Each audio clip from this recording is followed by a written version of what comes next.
As the saying goes, new year, new me.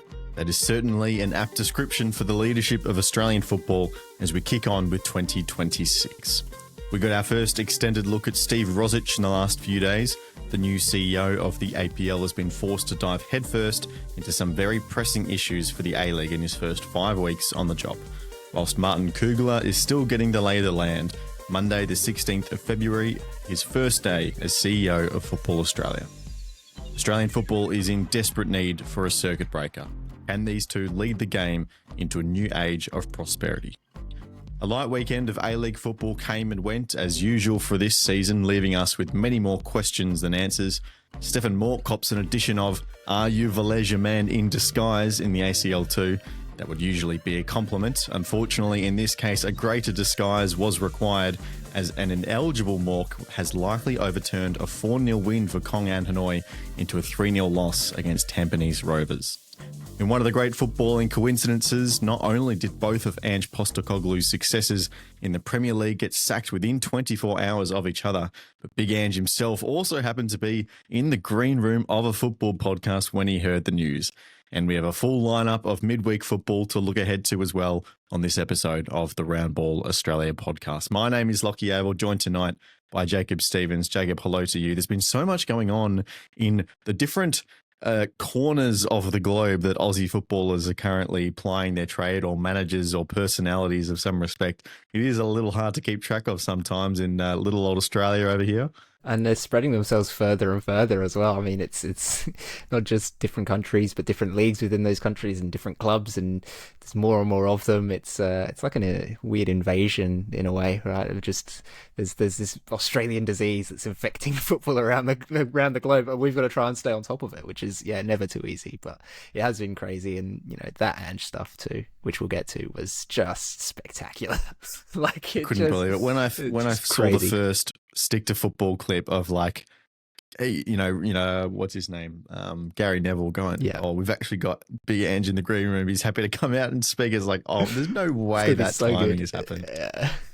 It's so good. Just, and it's back at the two clubs that he was both at, you literally can't write it. Like, it's just you'd write it and people would go, no, you're being an idiot, like, that's never going to happen, and it has. So yeah, and we're going to get part 2 of that a little later in the week as well, for his full, like, hour and a half long interview as well, which is dropping this week, which is going to be fun. And you use the term invasion as well, which is also an apt phrase at the moment, because as we speak, teams from all over Asia are flying in for the Women's Asian Cup that is only a couple of weeks away now, which is very exciting as well. We're getting a lot more international football on Australian shores. The Matildas, which squad I imagine will be named at some point this week.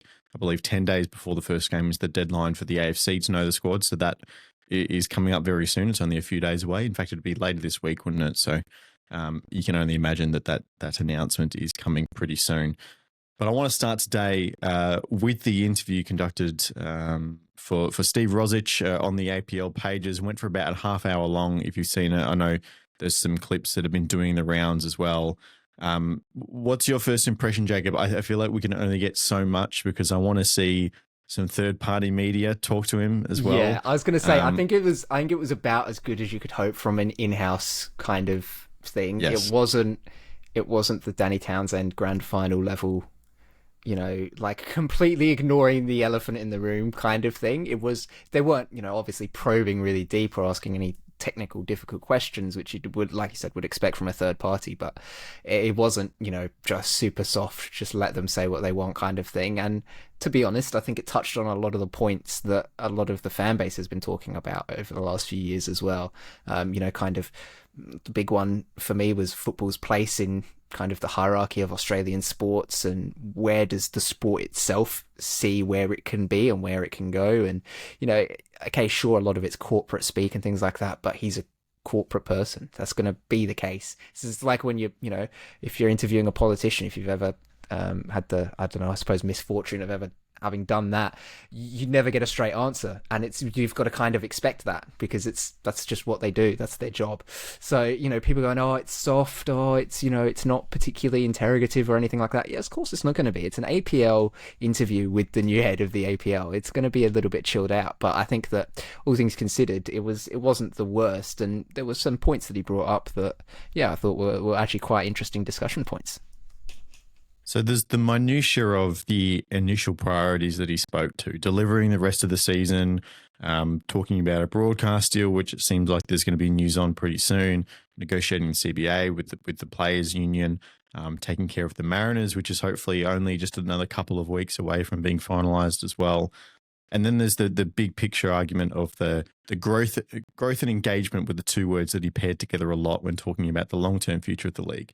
And the clip that came out before the actual full interview was released, which stoked a lot of conversation on our socials as well, was about that idea of, you know, if we get everything right, why can't we be the third biggest league in the country? And I went through several phases of thinking about that line and the goal of being third in the country. And I'm thinking, you know, right off the bat, it was, why are we not aiming to be first? Why are we not showing the ambition? And then I remembered that's what Danny Townsend said for the A-Leagues, that we, by 2030, that it should be the most popular and entertaining league in the country. And I'm thinking, well, okay, that didn't quite go too well, did it? Showing ambition off the bat is not necessarily obviously a precursor to that success. Yeah. You have to have the right strategies behind it as well. And then I'm thinking, okay, well, if we break it down and think about the different codes, we can talk about maybe individual rankings here and there, but I don't think there's any argument that AFL and NRL are going to be the top two on that list.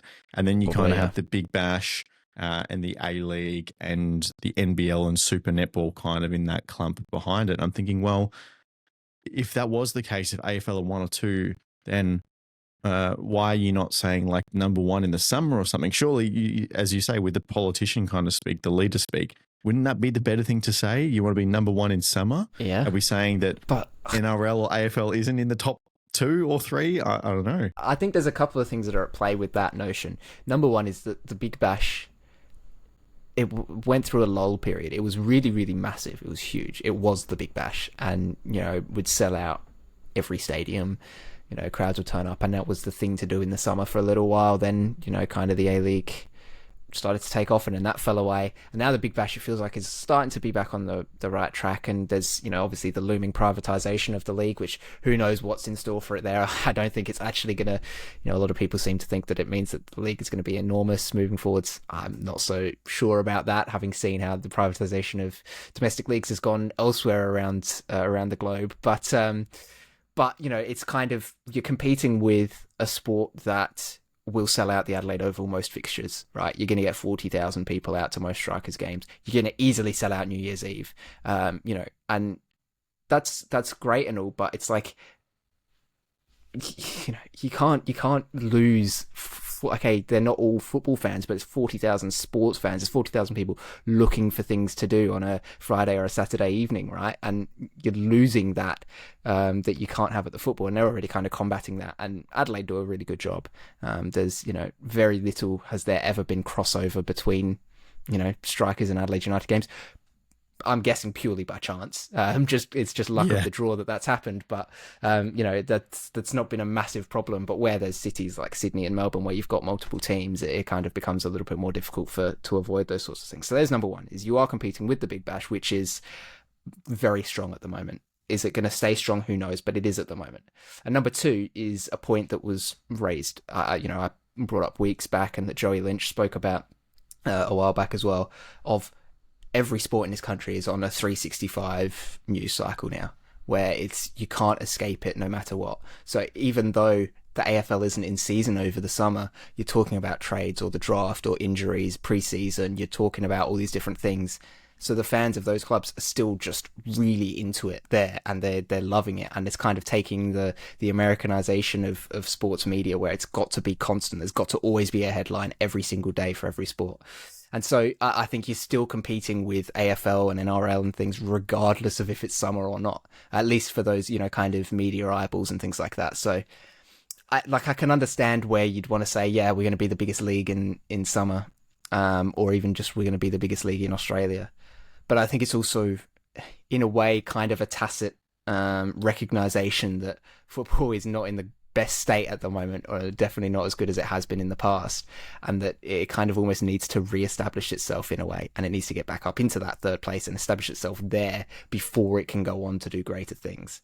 And I think maybe that's where Rosich was trying to take the point, right? Is that football's got a lot of work to do to build itself back up. You know, there's been a lot of, you know, kind of bad faith moments over the last few years, both decision-making ones, you know, fan problems, all that sort of stuff, you know, questions about the quality on the pitch, question about the quality of the pitches themselves, which is still an ongoing problem after that Sydney pitch that was dished up on the weekend.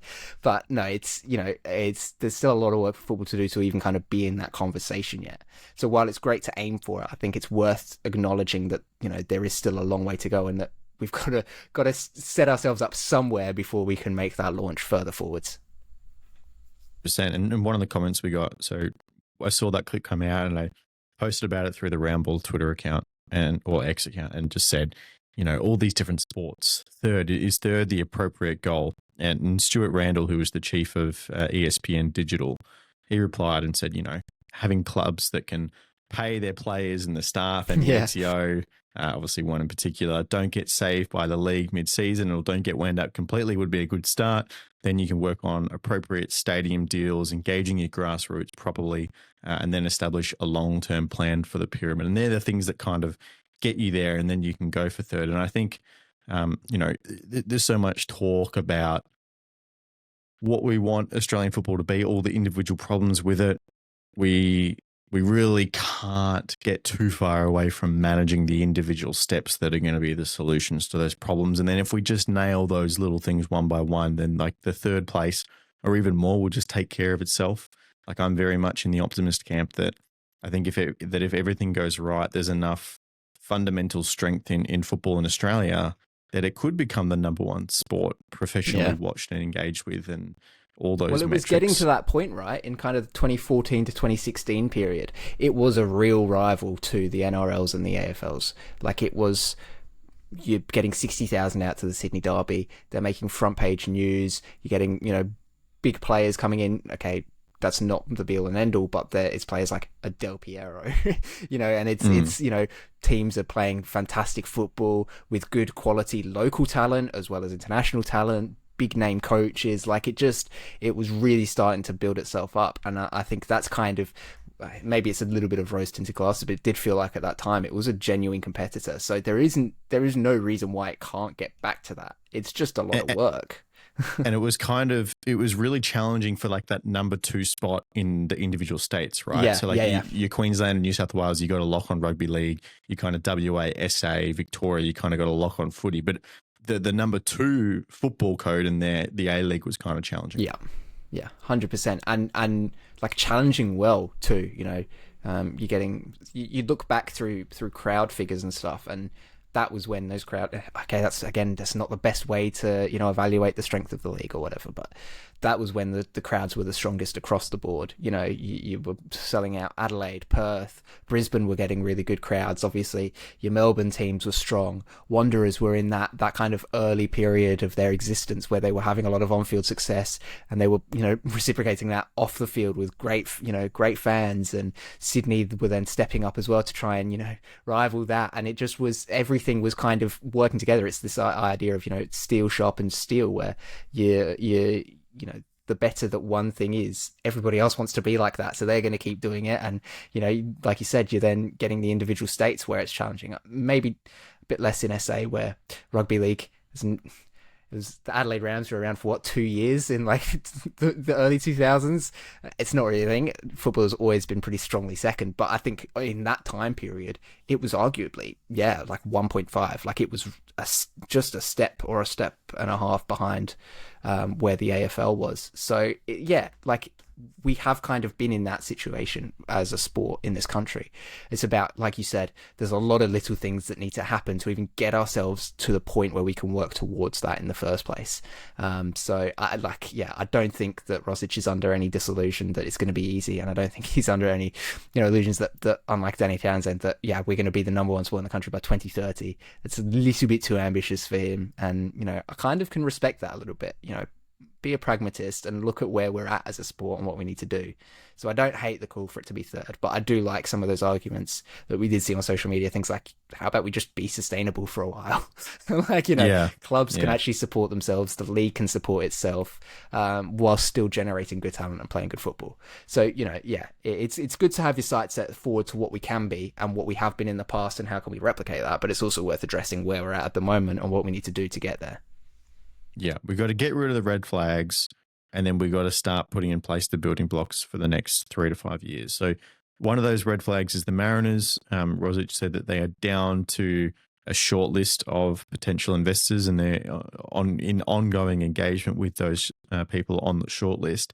And hopefully February, which I thought was actually a really tight goal to be turning that around from a short list into a confirmed deal, but definitely into March, he says that they would be hopefully, wrapping that up in terms of the ownership. So that's before the end of the season, which I think would be a great result for the Mariners. Western United is another one of those red flags. The line was ideally next season that they're coming back. It still feels like there's a long road. Like they've maybe ticked off a lot of their big issues that they had to deal with in terms of, paying the ATO debt, paying Prijovic. I don't know if it's confirmed if they've settled all those superannuation details with former players and staff and stuff like that, but I'm sure they let a lot of people go. How do they build back up operationally to a football club that can go week in, week out with an A-League and have all the stuff? Again, right? Like it's, they're back to square one. So exactly. Are they going to be able to do all that?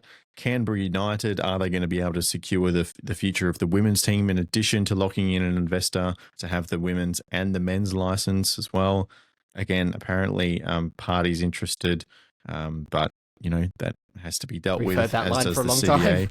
We have heard that line for a long time. And then there's the CBA that has to be negotiated with the PFA as well, the Players Union. So the collective bargaining agreement, it was interesting. He was one of the more evasive answers in this interview was about the APL's ask for, a hard salary cap and how that might look like turning out. And there was a complete no response on that. So obviously those negotiations are ongoing. How is the relationship with the Players Union and how is that being navigated over the next 6 months, really? I imagine it has to be put in place probably before the World Cup, because otherwise where are people going to be to have these negotiations in the lead up to a new season? So it's a big time. He's got a lot of things that he has to deal with probably in the next 4 to 5 months, to be fair to him, before he can start really putting a larger strategy in place in terms of that growth and engagement for the league. Yeah, we kind of said this when he was announced to the job, right, that he's left with the to-do list of the previous regime. Like he's just got all this stuff that they weren't necessarily pushing back, but that need to be addressed, that have these big deadlines, and he's inherited a couple of things as well, and a few things have happened almost kind of as he's taken on the role, with the Mariners situation and stuff like that, where it's like it's not going to be easy for him. It's rough. I would not want to take on a job and then be left with 8 months worth of work from the person before that didn't do it, and it's like that's tough. So respect to him for taking it, because that's not easy. And I think the big one really, okay, sure, securing the future of a couple of those clubs, but the CBA is massive for the whole league. Obviously, if nothing's agreed upon, players are going to go on strike. I mean, let's hope that doesn't happen, because that would be. For what it's worth, I don't like. I talked about it at the time. You don't reckon they'll strike? Well, I talked about it at the time that the reports of the possibility of a strike were overdone and exaggerated, which I believe that to be true. However, from having conversations with some people, I don't believe it's completely out of the realms of possibility, especially if something like the hard cap was insisted upon. I wouldn't be surprised if we start seeing at least some more serious threats of action.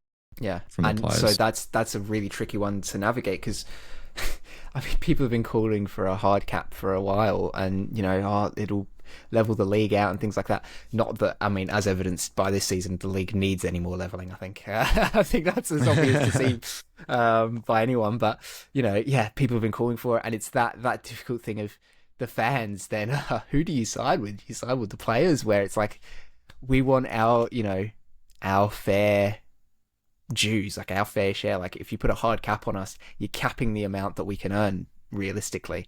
Sure, there'll be these exceptions with marquee players and scholarship players, I think, outside the cap, and they have do they still have those loyalty players as well? They do, but under this new idea, it would be one marquee and that's it. Yeah, everything else under, which is just crazy to me. If you want to put a hard cap in place, I think you need to increase the number of those kinds of slots, or at least keep it the same. So just bring it back down to one that's going to make things difficult. So yeah, that's a really tricky one to negotiate. You don't want to upset the players, and the problem as well is that the APL is theoretically owned by the clubs, right, or run by the clubs, or overseen by the clubs. So it's the players against the clubs themselves. That dynamic is incredibly interesting. It could be very, very a very delicate situation. And like you said, there's a very real possibility that the threats of action increase as we get closer to it, because it feels like they're very far apart at the moment, the players and the APL, in terms of what they want. So actually finding some middle ground there is going to be difficult. And I'll add as well, it's not just the idea of a potential hard cap coming into place, but it's just the possibility that it might happen is already affecting players. So for those of you who don't know, like we, Round Ball Australia, produce Ben Gruccio and Stefan Mauk's Football Friends podcast as well every week. And they were talking a couple of weeks ago about players who have been negotiating their contracts. Obviously, Ben had to move up to Sydney very late in the window at the start of the season. The fact that these clubs just have the uncertainty of a hard cap potentially coming in means that they have to be really careful about what wages they're confirming for next season, because they don't know what's coming. They lock in something too much, all of a sudden it's not worth it. It could completely throw out the balance of the squad. Yeah. Could completely knock it out of balance. So they've had to be really conservative as well in terms of what they're offering players. So that has already done some damage in terms of the opportunities for players in the league. So definitely a lot to work with on the CBA the next few months. The other thing that I wanted to talk about, and this, I don't have it necessarily in the red flag category because this is just going to happen anyway, but the broadcast deal. There was some more quotes on that as well. So strong interest from multiple parties, which I think we all hoped for. We weren't sure which was concrete. Obviously that, the low bar for that is 2. So maybe there were 2 people in it. That's fine. But the broadcast is going to be so unique because we heard rumors, I reckon even more than 12 months ago now, that a potential 2-year extension for Paramount was going to be the preferred play. Those rumors strengthened in the last couple of weeks as well. So that announcement won't be far away by the language. I'm talking in the next couple of months from Rosich in here. So learning about the short-term future, I don't think we could have too many complaints if it is just a Paramount 2-year extension, because we talked about that, and we'll talk about it more when the announcement comes, but aligning it with the national team and the Australia Cup and all those competitions is useful. But when we talk about revenue, from a league perspective, that is the biggest thing they can do. Clubs will have individual strategies for their academies and transfers and stuff. But from a league's perspective, which is Rosich's area, negotiating this broadcast deal and getting the most money through the door that way is probably the biggest thing he can do for the bottom line. Yeah, and it kind of helps the clubs out as well, residually, in that, of course, there was a cutback after COVID in terms of the payments that clubs received from the league. And a lot of people have said, well, you get a boosted broadcast deal and all of a sudden the possibility for a little bit more cash flow to come back between the league and the clubs, it exists. So yeah, it's tricky how much is put into, like you said, aligning the the A-League with, the rest of the Australian footballing sphere, environment, ecosystem. How much does that weigh into it versus just, like you said, making money? Get money, who is offering the most money here, and that's going to be a really tricky one. The other thing as well is that Paramount still has its detractors, sure, but it has done a lot better than where it was at when this, and it's a lot cheaper than a lot of the alternatives. A lot cheaper. Yeah, it's is it the best option at the moment to stick with it? Like you said, there has been a lot of talks of just extending for another 2 years with Paramount, and I don't think a lot of people would hate that too much. It's not exciting because it's not something new, but it's what we know. It's cheap, like you said. It works more often than it doesn't, and it will then bring into alignment all the football, and then that's when you're gonna hopefully try and cash in on an absolutely enormous deal for everything combined: Socceroos, Matildas, Championship, and of course the A-League, Premier League as well. Yeah, so this is the thing as well, and I think Rosich kind of touched on it a little bit, where the working relationship between the APL and FA needs to be strong, because there is the potential for that to happen. And obviously the FA will own their rights and the APL will own their rights. Doesn't mean that they have to go with the same broadcaster. So it's about making sure that relationship is still in good stead, so that they can put forwards a really good combined offer and make as much money from it as they can, and get a really good broadcast partner in that's going to, help bring football into the 21st century, I suppose. But it's just so there's a couple of things there as well in terms of future planning that need to be in place too. So it's very, very interesting. I reckon my bet is on it. 2-year extension for Paramount. I think it makes the most sense at this stage, but we'll see. A good time for a reminder as well that Martin Kugler is former CEO of Stan and was responsible for delivering Stan Sport as a platform into existence. So there's that angle. There's Stephen Conroy and Danny Townsend on the board of DAZN, who own Foxtel as well. And it's worth reiterating, when we talk about these guys, at least from my personal perspective, I actually could not care less specifically what platform it is on. It's all about the variables of how much is it costing fans, what other products are on the streaming services as well, in terms of either other football or other Australian codes, and then just the quality of the streaming service itself. It doesn't actually matter to me what the name is. Yeah. So these other variables that we want to optimize for, and it's tough. But yes, we will talk about that more.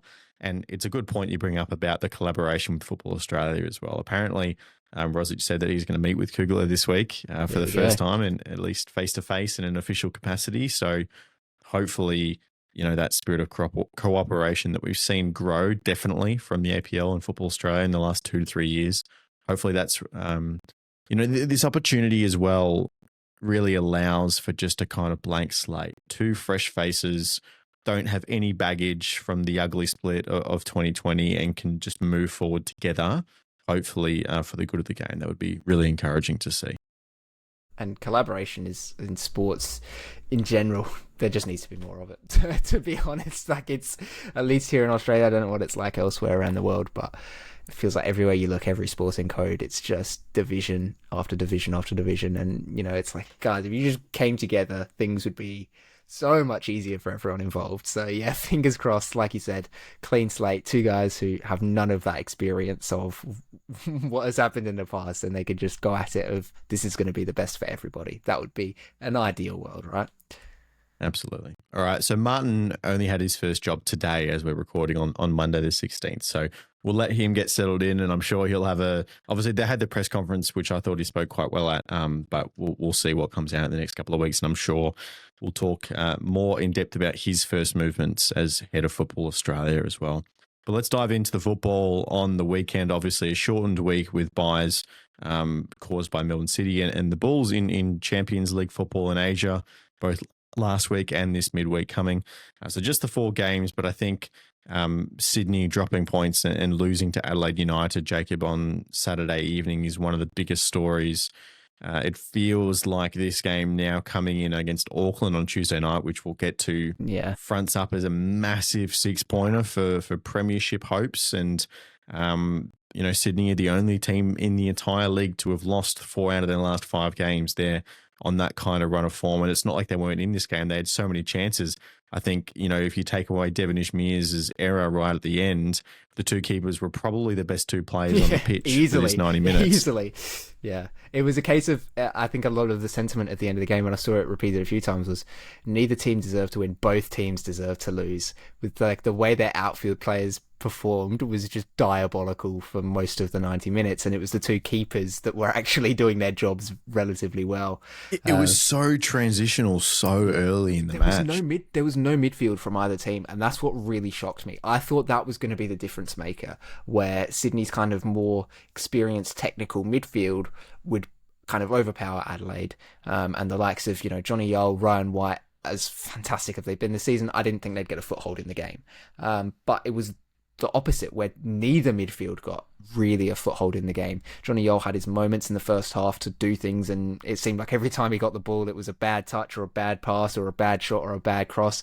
He was not having a great game. He's been fantastic this season, so it's just a blip on the radar, I'm sure. But yeah, neither midfield was there. It was a lot of the time, basically, the defender would get on the ball, just pass it straight to the striker almost. Like, it was just bypass the midfield completely. But it wasn't like they were playing long balls or anything. The midfield just wasn't there. It wasn't there in defensive transition. It wasn't there in attacking transition. It was a very, very weird game to watch from that perspective, because it didn't stop either. There wasn't a period of time where both teams were like, right, let's settle down and actually try and hold the ball and play for some possession. Even when teams had the possession, Sydney went on a run of about 10, 15 minutes, I think, in that second half, where they were all over Adelaide, but it wasn't, slow it down, play possession football, create your chances. It was all out attack for that 10 minutes, and it didn't stop the whole game. So the fact that somebody found a winner isn't massively surprising, but I don't think either team deserved it, because it just was not fantastic football at the end of the day. And it's one of those ones where you look back at it and you go, what were both teams thinking? What were both coaches thinking in just kind of embracing that chaos and just going, we're just gonna go with it and hope our keeper's good enough to keep it out of the net, right? And I mean, they were both very good, but I think Devon Ishmael's has been a little bit of discourse about, was it a bit of a mistake from him? And sure, could he have done better? Yes, but it takes a deflection off Tisserand, and then it takes a little bounce off the pitch as well, right in front of him, which makes it a bit difficult for him to get his arm up to. But yeah, it's so unfortunate that that's the way that game ended, to be honest, because he, at least, Devon Ishmael, deserved a lot more than a loss. Absolutely. He's been brilliant all season for Sydney. But in terms of the ladder position, it really does hurt them, as I said, because they're now on 25 points, and all of a sudden they go into this game against Auckland. And if they lose that, then they're 8 points behind the Jets, and they'd be 7 behind Auckland and then all their games are squared up as well. They've done all the catch-up. So that is getting to the point now where you're really struggling to stay in touch with that top two. And somehow, after all this, I feel like we've been in a blur for 3 months, but Adelaide have been spat out in third position. How is Adelaide in third? I don't understand that for a second. It's the last 3 games have been not good football from Adelaide. Just full stop. It has been bad football. But a draw, a loss, and a win, playing bad football, you take that every day of the week. So it's kind of, while everybody's been up and down, up and down, up and down, so of Adelaide, it's just, I think it's their point where they're on the up and a few others are on the down. I don't know, I think we'll see that kind of rectify itself. Obviously there's the opportunity now for Auckland to extend their gap to Adelaide, or even Sydney to jump them as well, depending on the result of that game midweek. So it'll be interesting to see, but it does feel like at the moment Adelaide are one of those teams that are on the up. And next week, who knows? It could be a MacArthur, it could be, a Victory, it could be whoever, right? That's the team that's on the up. And then the next week they're back down. The only one that's consistent at the moment, right, are the Jets, who 7 wins in a row. Amazing. Are they ever going to lose another game of football? They might not. They may never lose again. Yeah, it's until round 1 next year, after they've lost 7 players and Mark Milligan's gone overseas. Right. Then they might lose a game. But it's just remarkable, and it's not just. I made a comment on Reddit about this, but they're like if Carl Viet ball worked. Like they have scored way more goals than anybody else. 12 more goals than anybody else in the league, which is a ridiculous stat. And sure, okay, they've conceded more than anybody else. But actually, I think actually no, Wellington have conceded more, right? Yeah, Wellington have conceded 33, Jets have conceded 29. If you look at the stats, the Jets, over the last 5, 6, 7 games that they've been on this streak, really haven't conceded all that many. Defensively, they've been really, really good, and they've still been scoring for fun. It's like everything is aligning for them right now. They're just out there to score a bunch of goals and win the game like that. And also their defense has finally figured things out and they've stopped conceding as many. So they're just really scary. It's how do you beat them? Because you know they're going to put at least one past you, and then you've got to go up the other end and score a couple, which you might do, but then there's, Lachie Bayless just pulls something out and scores one, right? Eli Adams does it, Lachie Rose is having a great season. Like, they've just got so many threats, and they're not got these injury troubles that other clubs have. Like I said, everything is aligning for them, and I've got to give massive credit to them, because they've absolutely nailed it this season, and it's hard to see anybody else kind of competing with them at this point. You know what they are, and I'm prepared to lay down this tag now. They are the second coming of Barcelona. They absolutely are. They absolutely are. I'm not saying they're at that level, but I'm saying they are. They have that potential. They are born from that idea of Ange Postecoglou's Barcelona in those big days when they won those championships. Yeah. And you think of the other kind of disciples of Ange that have come through. I know Milligan wasn't a part of that team or anything, but, Kevin Muscat coming through, he's the number one profile at the moment in terms of the one that came through under Ange. Yeah.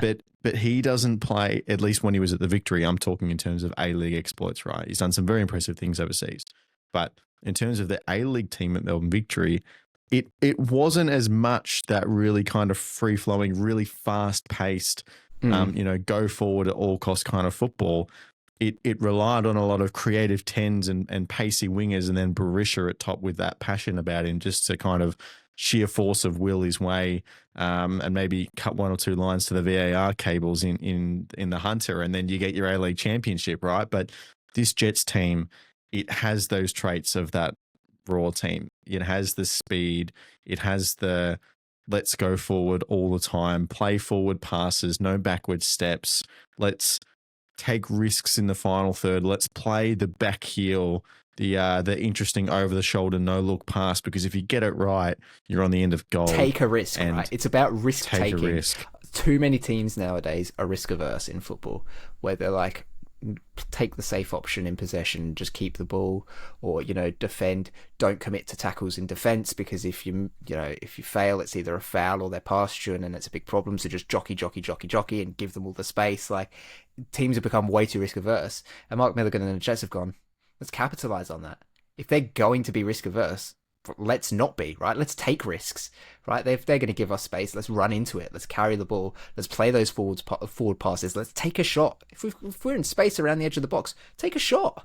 You're not going to score if you don't shoot. I love that. It's great. It's refreshing. It's a break from the mold, and they're absolutely nailing it. So yeah, there's not a lot to hate about the Jets, to be honest. They're doing a really good job.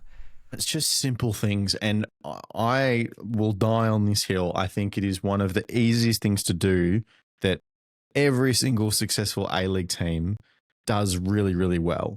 And it's literally just play at pace when you capitalize on those small wins. Yeah. If you have a nice passing combination, even in defensive midfield, and you manage to eliminate one player, well, guess what? That's one more player than you've usually eliminated for 80% of the game, right?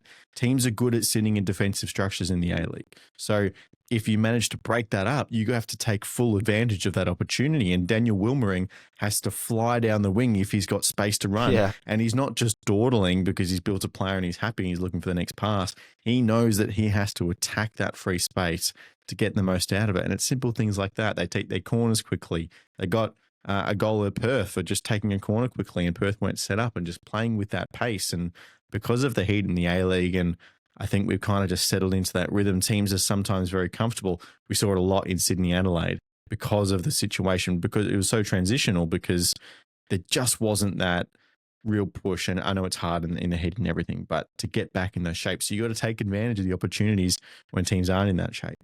And Newcastle capitalised on that better than anyone else, and it's so good to watch. They're winning games. Their fans are absolutely loving it as well. It's just so fun. But it is the second coming of Barcelona. Yeah, I like that shout. I do like it. Yeah, they're doing so well. You can't hate the Jets, right? I mean, maybe if you're a Mariners fan, but I think for 90% of the fan bases in the league, you just look at what the Jets are doing, almost with a tinge of envy and irritation, and it's not your club that's doing that, right? Like, it's like, look, they can do it. Why can't we? But yeah, it's, like I said earlier, it's absolutely full credit to everyone there because they've done a really good job and kind of turned around things, right, from a rocky start where they've just now gotten out of first gear and they're just flying through it, right? And they're cruising along now. It's great to watch. They're a really entertaining team. And they got an away F3 derby in a couple of weeks. I reckon they're going to get a fair few fans, more than they have in a while, to travel to Gosford for an away F3 derby. That's going to be quite the occasion. Mariners, who are in good form themselves as well, all things considered. So yeah, could you imagine if like they've won? The Mariners have got like 3 or 4 wins in a row. The new ownership gets ticked off, and then 3 days later, there's an F3 derby against the Flying High Jets. That could be one of the best occasions of the season. Could be a great game. Be a great game. Well, the other 2 that happened this weekend, 2 draws between the Victory and the Brisbane Roar. Nick D'Agostino continues to score goals. Juan Mata continues to play amazing assists. Charles Aduka gets off the mark as well.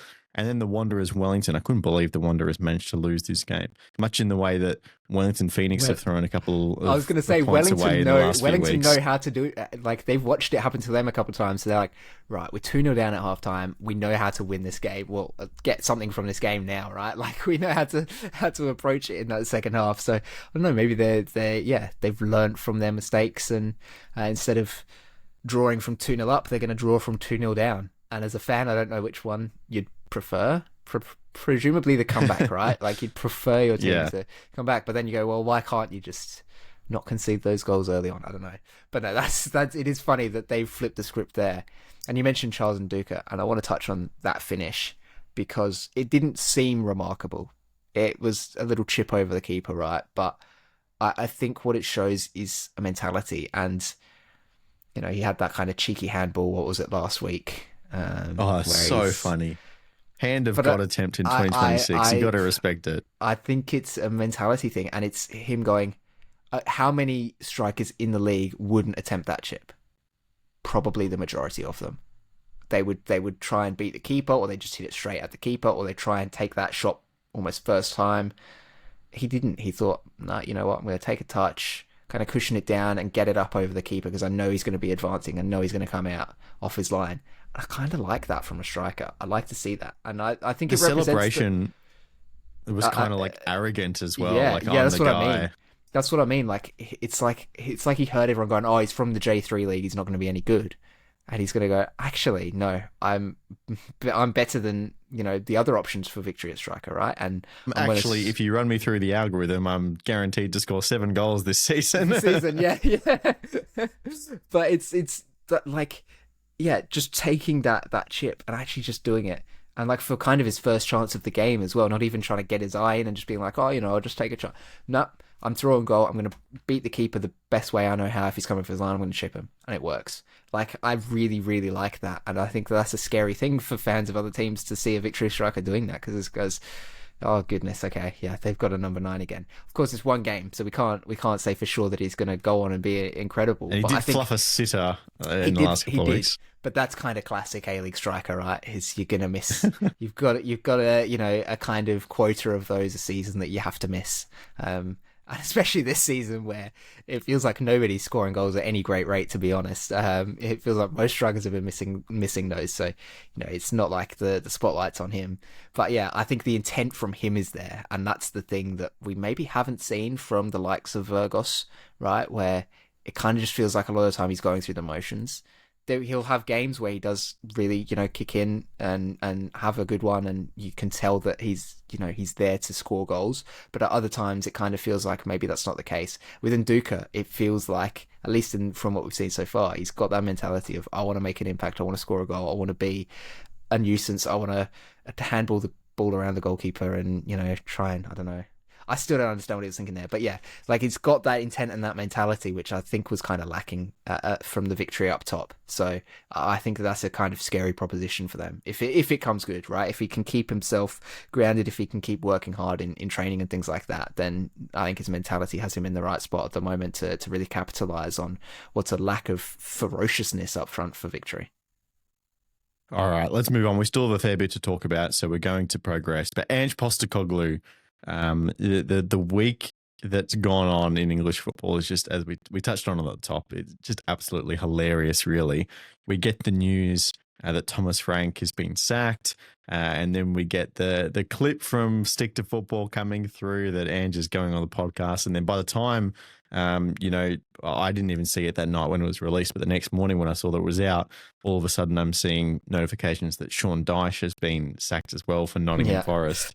It feels a bit like karmic retribution. The reality is that the Premier League is just a hard beast to tame, and these sackings happen often, but especially for Frank, and the whole John the Pragmatist line gets thrown around a lot. And I think just the drama and the controversy around the decision to sack Postecoglou at the end of last season and for what he did for the club is obviously a little bit more impactful than the Forest stuff. But, when I go, you can sign John the Pragmatist and you can all revel in it. And then that has happened. And then I know it's very selective over here, but we see some English media reporting about how Thomas Frank is the most attractive free agent manager at the moment, and he had a horrible injury list at Spurs, and it's not all his fault, where a lot of those same comparisons could be but weren't made for Ange. And it is very biased of the stuff that we see on this part of the world, but it's just so fascinating to dive into. But I do think it offers an interesting retrospective on Ange's tenure at both clubs, to be honest, where it's like Sean Dyche especially, he's the kind of guy that you can bring in and he can kind of settle things down. And, obviously he's made this career for himself being, 4-4-2 and just, see games out and be frustrating to break down and things like that. But he's made a career from it because it works a lot of the time, but it didn't work at Forest. Frank, this pragmatic coach, didn't work at Tottenham. And so you're right in saying that the media are making excuses for these two based on the club situation. But I think that is kind of, Ange was in those same situations, right? He inherited a situation at Tottenham where they have not had success for a long time. And he wins a European trophy for them. But it's still struggling in the league. He has kind of similar injury problems that Frank faced and things like that. I think it's offering a lot of insight, and sure, okay, a lot of the media that we see isn't necessarily reflecting that, but there is stuff out there where I think a lot of people are kind of going, hold on. Actually, maybe we were a bit harsh on Ange. Like, maybe he did find himself in really tough situations. But what doesn't help with Ange is that he's such a character, right? And he backs himself 100%. He always talks big about himself. So when he does underperform, it really undercuts that and it really hurts him. So that's kind of where it has been a problem. But I think things like appearing on a podcast on the moment that, your successor is sacked. And some of the comments that he made as well, I found quite interesting stuff about, Tottenham's wage bill and kind of a refusal to spend on players that are worth it and things like that was quite interesting. So I think he's kind of warming himself to fans now. And I have seen a bit of that on social media where people are like, damn, I actually like Ange. Like, he's actually a good bloke. We were too harsh on him. It was a rough spot for him to be in and a tough club to be at, just full stop. Tottenham. I mean, you look at the number of coaches that they've been through over the last decade and a half. There's some great names on there, like you got your Antonio Contes, Maurizio Pochettino, Jose Mourinho, Ange Postecoglou, and yet they've all been chewed up and spit out, and stop me from saying it, Lachie. Stop me from saying that it's the history of the Tottenham. It's Spursy. It's just that. And I think now, hopefully this is a chance for people over there to kind of go, actually, no, he was in a bad spot. It's not the fact he's Australian. It's not the fact that he's kind of arrogant in a way, right? It's the fact that he found himself in a tough spot and he actually did a really good job of getting them a European trophy. So, it's funny. And the fact that it happened on the same day, both sackings as well, just really tops it off. But it's funny that that's the case, that now people are starting to see that actually both those clubs maybe not the most conducive to kind of sustained periods of success for a coach.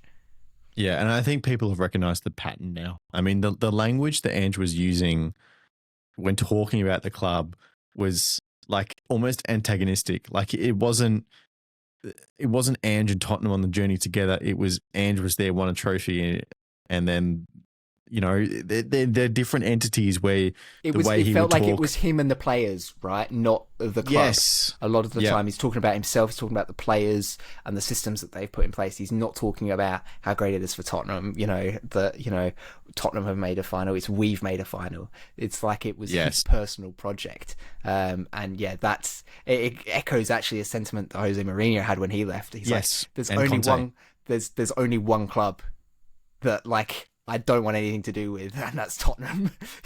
Every other club. He didn't even say Tottenham. He said Daniel Levy's club. Yes, Daniel Levy's club. But it's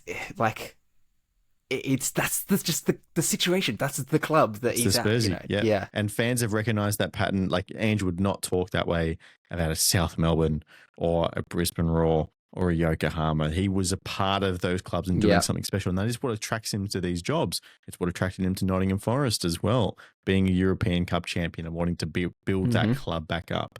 But Tottenham, it was him and the players and Daniel Levy coming to him the morning of the Europa League final and saying, I've never won one of these before, these finals. I've been in 7 and I've never won one before. It's like, okay, sure thing, Daniel.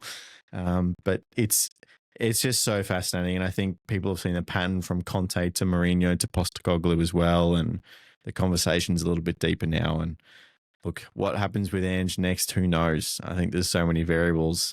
We've had this conversation before. We don't have to go over it again. But I'm fascinated to see where he ends up next for sure.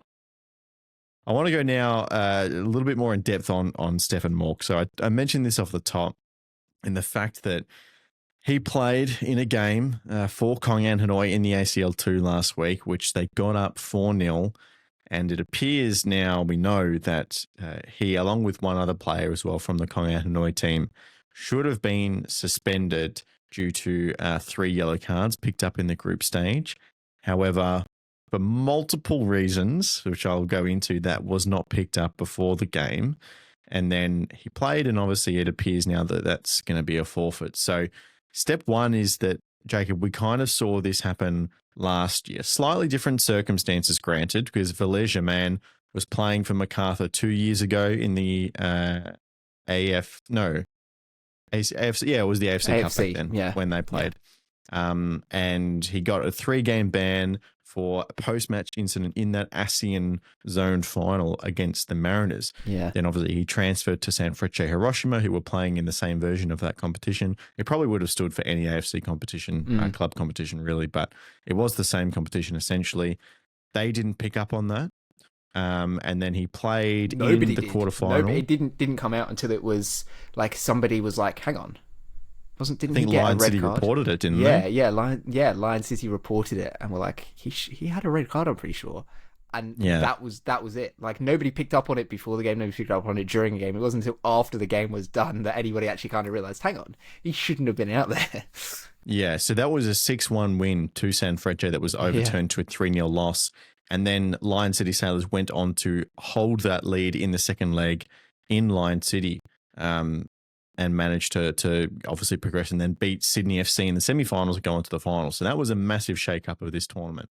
And I have more information on this one with Steph about potentially why these things are now consistently getting missed by some clubs. Now, before, I imagine every game, definitely before this one between Kongan and Tampines Rovers, the AFC issue clubs with what's called an eligibility report, which goes through the list of all the players and said, you are either eligible for this game or there's a list for players that aren't eligible for this game. And I can confirm, and this will probably by the time you're listening to this might be out publicly as well, but Stefan Mauk and the other player, Chino, were on this eligible players list.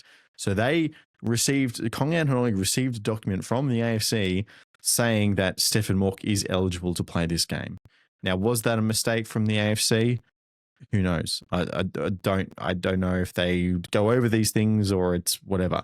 But what is also present on that document is a little bit of fine text that says the AFC does not guarantee the correctness or accuracy of this report, and the final burden of ensuring player eligibility falls to the club. So they have covered themselves in that respect. Yeah. If you're not making these things correct, I don't know what is the point in putting them out in the first place. Perhaps there was I can't tell you for sure, but perhaps there was a similar situation at Sanfrecce as well, where maybe they received one of these documents. Said he was fine, and it says Valère is eligible to play, and all of a sudden these things get brought up. So there's the fine text there to protect them, but that's clearly, you'd think as a club, a pretty good signal that you have nothing to worry about. So obviously they play these two players, and then it's been brought up, and it looks like we'll know as of Tuesday they're going to have a meeting and confirm it, that they're going to have to forfeit this game. And then there's the next question of, is Steph even eligible to play the second leg as well? It's incredibly strange. It's harsh on one hand because AFC get it right. Don't put out false information into clubs about who they can play in a match. That's just poor form, to be honest. But then also, is there no internal system within these clubs to track this kind of thing and ping when that happens, right? Like, it can't be difficult to have a database that just sends an alert out when somebody has hit a certain number of yellow cards and they're going to that gives them a 1-match suspension, right? Like, you could program that in Excel. Like, it's not difficult. I feel like if you don't have those systems in place, also kind of it falls on you. It's different with the Valère Germain one where it's a red card in a previous thing, and for a different team, and then he transfers across and he plays for that. Can be a little bit, that can be lost a little bit easier. But 3 yellow cards for a player on your team, how are you not keeping track of that?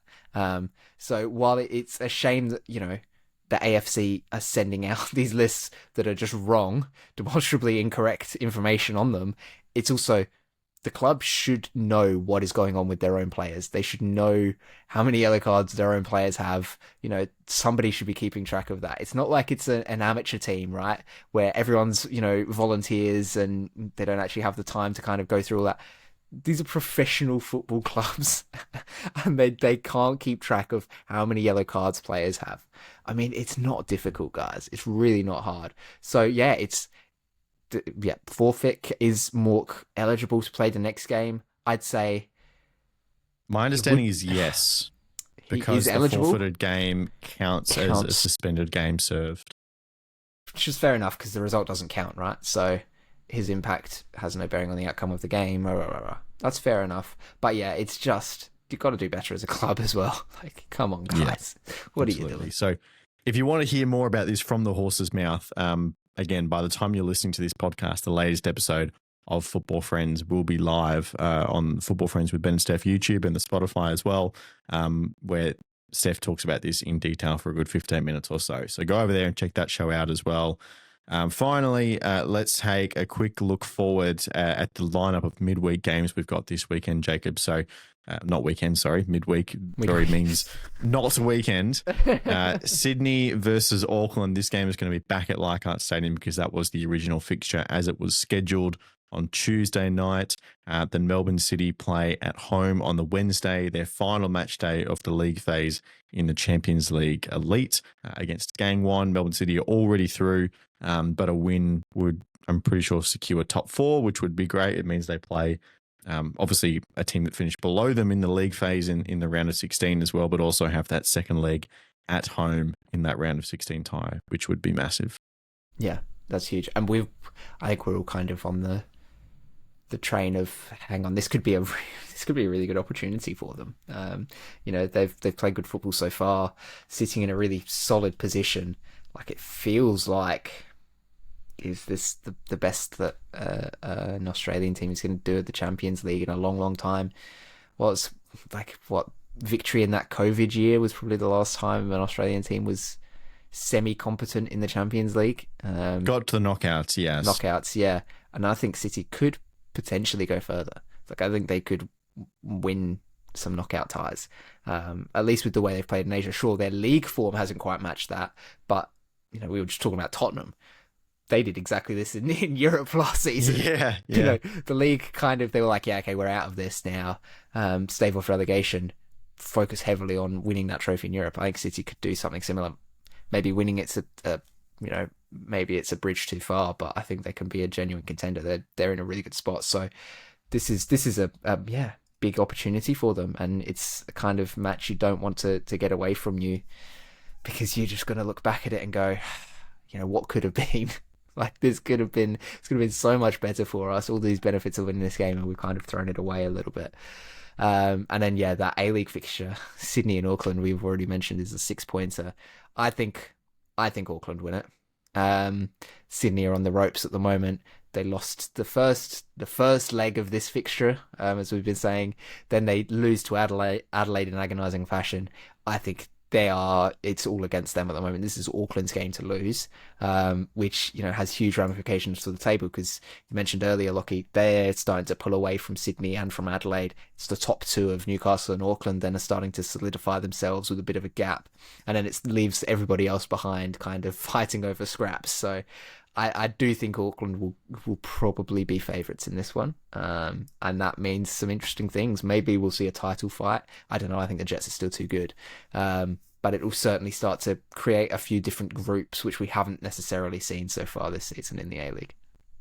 Yeah, and I think if Auckland win this game against Sydney, I think you put the line through the Sky Blues for the premiership. I think that's it. Obviously, massive 6-pointer relative to them in Auckland, but if you're going to be chasing the Jets, who have again won 7 games in a row, like, it actually feels now that we're at that point where, like, you just can't lose a game. Like, it has that mentality of like that kind of Premier League race where it's like every single dropped point, if you in the context of going for the premiership, every single drop point hurts really, really bad, which is a bit of a direct opposite to the state of the league at the moment, because teams are dropping points all the time. But in the context of the premiership race, that's how it is. And Melbourne City, look, I said this at the start of the season. For those who don't know the format of the competition, we stick in the East v West for the round of 16. Top 4 play the bottom 4 in those two-legged ties.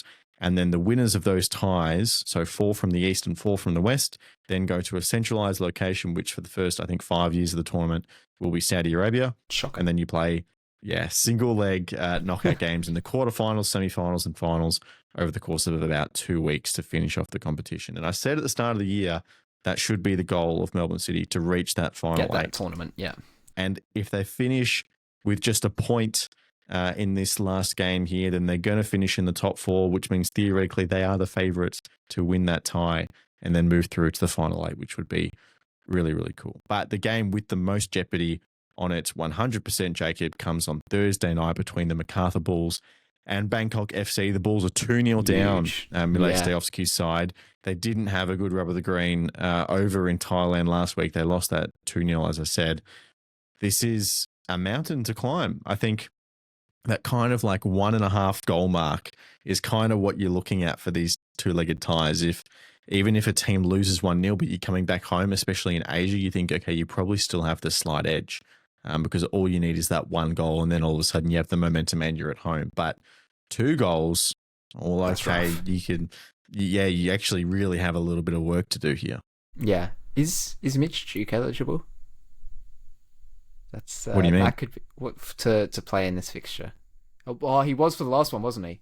He was, yes. He was? But he did take a couple of pretty bad head knocks. Yeah. I was curious if your question was maybe around the concussion protocol. No. I just thought in terms of AFC regulations, but then I remembered he played the previous fixture. So yeah. That's obviously going to be a huge benefit. But yeah, 2-0 down. You're at home, sure, but you've got to score 3, not concede. That's going to be rough. That's going to be difficult.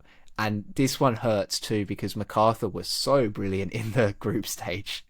They pretty well nailed it. And to come here and, get knocked out in the round of 16 would be devastating, because we saw obviously what the Mariners were able to do again. It's not exactly the same competition as the AFC Cup, but in a similar kind of competition, they were able to do what Sydney were kind of able to do last season as well. Like, it feels like Macarthur have that opportunity too, and it could be gone. It could be gone in 2 fixtures because they just didn't really show up last week when they needed to away to Bangkok. It's going to be tough. It's going to be difficult. But there's still a bit of hope, Lachie. They can still get it done. Oh, I still have faith. I think they're no less than like 45%, I think, to go through. Yeah. But it's going to take a lot of work. And, it is some good football. Kurto's got to not concede, and their forwards have to score some goals. And we've seen both of those. Jacob, well put. We've seen both of those things happen this season. Can they do it at the same time is the question, which is what they've not been able to do this season. So, it's I don't know. I don't have as much faith as you do, Lachie. I think maybe they're like a 30% at this point to go through. There is still a chance, but it's going to be difficult. And this is, again, the beauty of the ACL2 in its format now is once these Australian teams get to the knockout stage, this is just genuine high quality football where you have to put your best and go challenge. And what that means is that a win in this competition is going to be a very legitimate thing. You're going to have earned it, and it's going to be a very big deal. So go the Bulls. This is what you play for, to be in these positions. I have faith. Go and get the job done. And you're not going to escape this little segment about Asian football, unfortunately, without me mentioning the coefficient, because it was looking very good. If MacArthur had won later in the week as well, it would have looked even better. But we're seriously squeaky bum time now in terms of topping China for the year.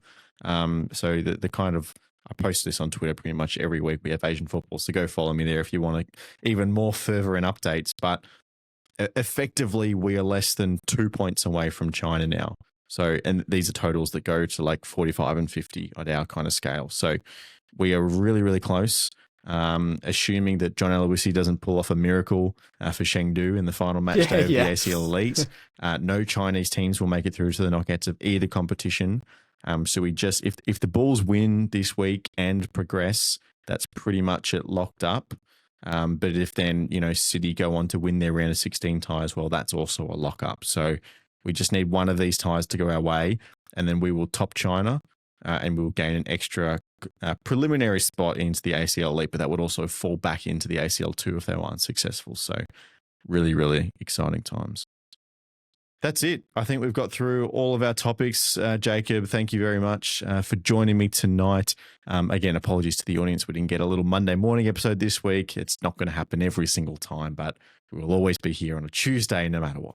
We will make up for our, inability to get things out on time by getting them out on the time that we used to. So, can't. You know what? We need a change in language there. Tuesday morning is on time. Monday morning is sometimes early. It's early. It's a little treat if you're lucky. Everybody. Yeah, that's it right. is. It's a little treat. You can wake up Monday morning, check your podcast feed. The other thing I want to mention before we go, obviously, we're only a week and away, as we mentioned, from the start of the AFC Women's Asian Cup on home soil, which is very, very exciting. Go and check out all the Dubcast content. Matt and Paletti have done their little power rankings for the teams that are coming down. They're flying in as we speak, so people are getting prepped up for the tournament. The Dubcast now has all different channels on Instagram and Twitter and obviously YouTube and the podcast as well. So go follow them. Paletti's putting in some plans in place for content during the tournament as well, a lot more frequently, obviously, than just once a week. So get on board the Dubcast train for your Matildas content during the AFC. We're, of course, going to talk about it as well, but your real day-to-day action stuff, the ins and outs of that tournament. Yeah, go follow the Dubcast. But apart from that, that'll do for this episode of the Round Ball Australia podcast. Thank you very much for joining us. As always, we appreciate your company. Enjoy your loaded midweek of Australian football, and we'll see you on Friday later this week. Thank you and goodbye.